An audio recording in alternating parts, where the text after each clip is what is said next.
की पत्रकारिता में आप बहुत सक्रिय रहे हैं और छात्र जीवन से आपने बिहार की पत्रकारिता को बहुत करीब से देखा है। तो मतलब बिहार एक अराजकता का पर्याय सारे भारत में माना जाता था। आए दिन मास किलिंग, सामूहिक नरसंहार, अपहरण, हत्या, राजनीतिक हत्याएं, मतलब अपराध का ऐसा कोई भी एंगल नहीं था जो बिहार से छूटा हुआ था। ऐसे में मतलब जैसे आपने वो स्मरण करिए शोले फिल्म का एक दृश्य है जब ठाकुर के परिवार को गब्बर का गिरोह जो है वो पूरा खत्म कर देता है और सफेद कपड़ों से सभी शव को ढक रखा गया है और देखता है उसको ठाकुर और स्तब्ध होता है और जैसे उसकी आंखों में खून उतरता है। मतलब आप यूं देखिए कि वो तो फिल्म में था ना, लेकिन दलेलचक बघौरा में निर्भय जी जब मैं रिपोर्टिंग करने के लिए गया या हमारे जैसे अनेक साथी गए, एक साथ 60 लाशें थी वहां पे बिछी हुई एक साथ। शोले फिल्म में तो उनके ठाकुर के परिवार के 8-10 लोग रहे होंगे, लेकिन औरंगाबाद के दलेलचक बघौरा बस्ती में 60 लाशें जिसमें बच्चे से लेके महिलाओं तक के शव थे जो ढके हुए थे। और आपको स्मरण करके, आपको भी स्मरण होगा, स्मरण करके रोमांच होगा कि सारे लाश सिर विहीन थे क्योंकि हत्यारे उनके मस्तक को काट कर अपने साथ ले जा चुके थे। उनके शरीर से ही सिर्फ उनकी शिनाख्त हो सकती थी कि ये किन की लाश है। और ऐसे में हम जैसे पत्रकारों ने जाके वहां पर कवरेज किया। तो बिहार एक खूनी टापू जैसा था उस समय में।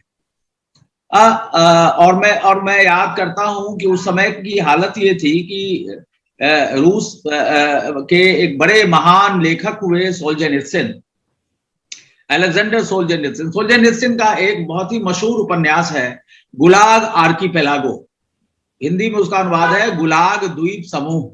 उसमें वहां के बाशिंदे हर दिन इस आशा के साथ जिस दिन वहां पे 200 लोग मारे जाते हैं तो वे लोग वहां उस टापू के लोग यह कहकर खुश होते रहे कि चलो अगर 400 मारे जाते तो क्या होता, गनीमत है 200 मारे गए।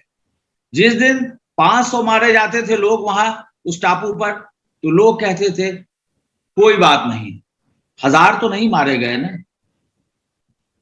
बिहार की हालत वैसी ही थी कि हर बड़ी घटना के बाद लोग अपने दिल को समझा लेते थे कि अच्छा इतना ही हुआ, ऐसा ही हुआ, इतना ही हुआ, कम से कम इतना ही हुआ, इतना ज्यादा तो नहीं हुआ। और फिर बहुत जल्दी वह उतना ज्यादा भी हो जाता था।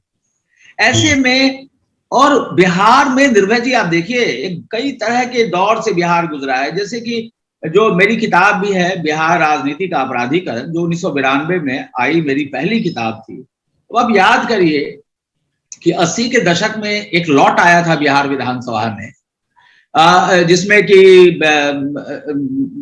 वीर बहादुर सिंह, वीरेंद्र सिंह महोबिया, सरदार कृष्णा सिंह, काली पांडे, मतलब वो ऐसा था कि मिडेवल युग का मध्ययुगीन जो एक बहुत आतंकवादी, एक आतंक का पर्याय जो इस तरह के लोग थे, वो स्वतंत्र विधायक के रूप में, निर्दलीय विधायक के रूप में चुन के आए थे। और वो भी एक दौर था बाद के दिन में। और फिर डाकुओं का भी बहुत प्रकोप, आतंक रहा, जिनको पॉलिटिकल प्रोटेक्शन मिलता था, राजनीतिक संरक्षण में थे। और आपको याद होगा कि वो चाहे कैमूर से लेकर के चंपारण तक, रोहतास से लेकर चंपारण तक दस्यु गिरोहों की भयंकर सक्रियता थी। और चंपारण में तो ऑपरेशन ब्लैक पैंथर चला था, वहां उन डाकुओं के उन्मूलन के लिए चलाया गया था।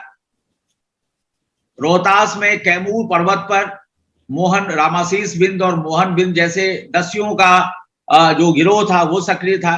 और मेरी एक रिपोर्ट बहुत चर्चित हुई थी माया में छपी थी, वो 1 लाख के इनामी दस्यु मोहन बिंद का इंटरव्यू मैंने जाकर कैमूर पर्वत पर किया था। और उस इंटरव्यू से जाहिर है कि बहुत हंगामा मचा था। डीजी पुलिस बिहार ने मुझे बुला फोन किया, कहा आप मिले मुझसे। तो मैं मिला, उन्होंने कहा कि आप मुझे सोर्स बताइए। मैंने कहा नहीं सर, मेरी जेब में सिर्फ एक कलम है और मैं निहत्था आदमी हूं। हम लोगों की पत्रकारिता का एक उसूल है कि हम अपना सोर्स नहीं बता सकते, वह भरोसा हमें निभाना पड़ता है। जिस दिन हम सोर्स के बारे में लीक करेंगे तो कोई भी हम पर भरोसा नहीं करेगा और भविष्य में वह हमारी मदद कोई नहीं कर पाए।